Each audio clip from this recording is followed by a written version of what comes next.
Danau Toba di Sumatera Utara punya cerita dan legenda yang menarik. Cerita dan legenda Danau Toba yang terletak di Provinsi Sumatera Utara disampaikan turun-temurun dari generasi ke generasi.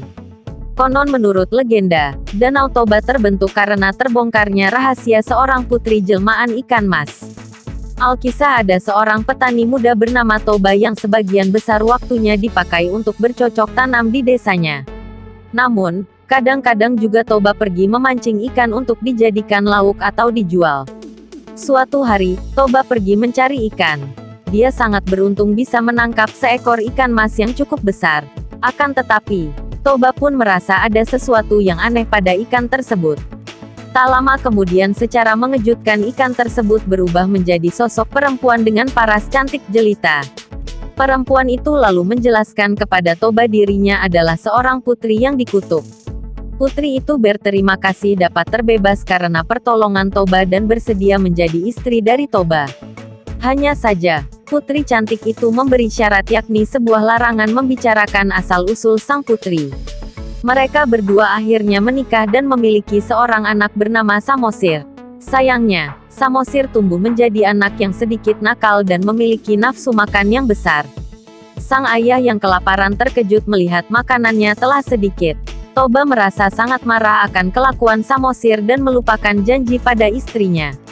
Dia mengumpat dan menyebut Samosir merupakan anak ikan yang tak tahu diuntung. Singkat cerita, cerita dan legenda Danau Toba berlanjut saat suatu hari Samosir diminta ibunya mengantarkan makanan untuk sang ayah, Toba. Di tengah perjalanan, Samosir merasa lapar dan tanpa pikir panjang Samosir memakan makanan untuk ayahnya.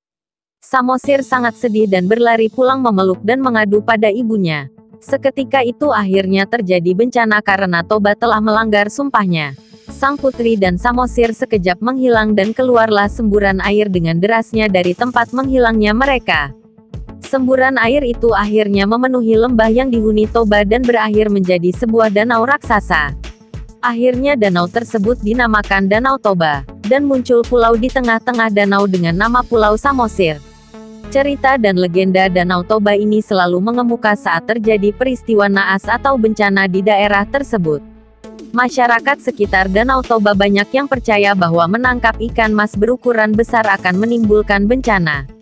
Menurut peneliti limnologi Lembaga Ilmu Pengetahuan Indonesia Profesor Gadis Sri Haryani, ikan mas atau Cyprinus carpio bukanlah fauna endemik di Danau Toba. Ikan endemik di danau dengan luas 1124 km persegi itu disebut ihan atau ikan batak. Fauna ini dikategorikan jenis yang terancam punah oleh International Union for the Conservation of Nature.